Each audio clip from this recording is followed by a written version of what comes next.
ಇಂದಿನಿಂದ ಜಾರಿಗೆ ಬಂದಿರುವ ಜಿಎಸ್ಟಿ ಉಳಿತಾಯ ಉತ್ಸವವು ಮಧ್ಯಮ ಮತ್ತು ಬಡ ಕುಟುಂಬಗಳಿಗೆ ವರದಾನವಾಗಿದ್ದು, ಶೇಕಡಾ 99ರಷ್ಟು ದಿನಬಳಕೆ ವಸ್ತುಗಳ ದರಗಳಲ್ಲಿ ಇಳಿಕೆಯಾಗಿದೆ ಎಂದು ರೈಲ್ವೆ ಹಾಗೂ ವಾರ್ತಾ ಮತ್ತು ಪ್ರಸಾರ ಖಾತೆ ಸಚಿವ ಅಶ್ವಿನಿ ವೈಷ್ಣವ್ ಹೇಳಿದ್ದಾರೆ.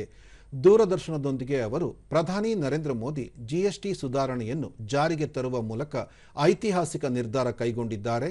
ಆಹಾರ, ಬಟ್ಟೆಯಿಂದ ಹಿಡಿದು ಟಿವಿ, ವಾಹನಗಳು ಸೇರಿದಂತೆ ಪ್ರತಿಯೊಂದು ವಸ್ತುಗಳ ಬೆಲೆಯಲ್ಲಿ ಇಳಿಕೆಯಾಗಿದೆ. 2014ಕ್ಕಿಂತ ಮೊದಲು ರಾಜ್ಯಗಳು ಹೊಂದಿದ್ದ ವಿಭಿನ್ನ ತೆರಿಗೆ ಪದ್ಧತಿಯಿಂದ ಜನರಿಗೆ ಹೊರೆಯಾಗುತ್ತಿತ್ತು.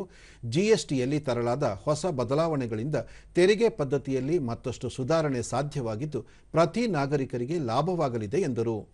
ಪ್ರಧಾನಿ ನರೇಂದ್ರ ಮೋದಿ ಸ್ವಾವಲಂಬಿ ಭಾರತ ನಿರ್ಮಾಣದ ಬದ್ಧತೆ ಹೊಂದಿದ್ದಾರೆ. ದೇಶೀಯ ವಸ್ತುಗಳು, ಉತ್ಪಾದನೆ ಮತ್ತು ಉತ್ಪನ್ನಗಳ ಬಳಕೆ ಹೆಚ್ಚಿಸಲು ಆದ್ಯತೆ ನೀಡಿದ್ದಾರೆ.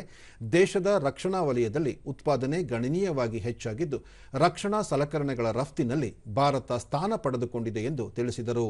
ಮೊಬೈಲ್ ಉತ್ಪಾದನೆಯಲ್ಲಿ ಭಾರತ 2ನೇ ಅತಿದೊಡ್ಡ ರಾಷ್ಟ್ರವಾಗಿದ್ದು, ಎಲೆಕ್ಟ್ರಾನಿಕ್ಸ್ ಮತ್ತು ವೈದ್ಯಕೀಯ ಸಲಕರಣೆಗಳ ತಯಾರಿಕೆಯೂ ಅಧಿಕವಾಗಿದೆ. ಸೆಮಿಕಂಡಕ್ಟರ್ನಂತಹ ಸಂಕೀರ್ಣ ಚಿಪ್ ಹಾಗೂ ವಂದೇ ಭಾರತ್ ರೈಲುಗಳನ್ನು ಸಹ ದೇಶದಲ್ಲೇ ನಿರ್ಮಾಣ ಮಾಡಲಾಗುತ್ತಿದೆ ಎಂದರು. ಜಿಎಸ್ಟಿ ಉಳಿತಾಯ ಉತ್ಸವದ ಅಡಿಯಲ್ಲಿ ಮಹಿಳೆಯರು, ಯುವಜನರು, ರೈತರು, ಯುವಕರು, ವರ್ತಕರು ಮತ್ತು ಉದ್ದಿಮೆದಾರರಿಗೆ ಹೆಚ್ಚಿನ ಅನುಕೂಲವಾಗಲಿದೆ. ಜಿಎಸ್ಟಿ ಸುಧಾರಣೆಗಳು ದೇಶದ ಬೆಳವಣಿಗೆಗೆ ಮತ್ತು ಹೊಸತನವನ್ನು ಉತ್ತೇಜಿಸುತ್ತದೆ. ಸೂಕ್ಷ್ಮ, ಸಣ್ಣ, ಮಧ್ಯಮ ವಲಯದ ಕೈಗಾರಿಕೆಗಳ ಪಾಲ್ಗೊಳ್ಳುವಿಕೆಯನ್ನು ಹೆಚ್ಚಿಸುವ ಮೂಲಕ ಆತ್ಮನಿರ್ಭರ ಭಾರತಕ್ಕೆ ಮಹತ್ವದ ಕೊಡುಗೆ ನೀಡಲಿದೆ ಎಂದು ಸಚಿವ ಅಶ್ವಿನಿ ವೈಷ್ಣವ್ ತಿಳಿಸಿದರು.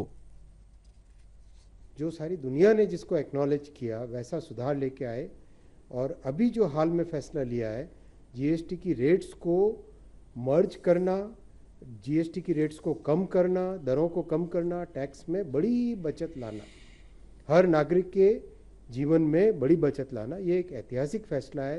और नवरात्रि के शुभ दिन से आप सबको घरों में बचत हो, आप सबके जीवन में एक नई खुशी आए, यही प्रार्थना।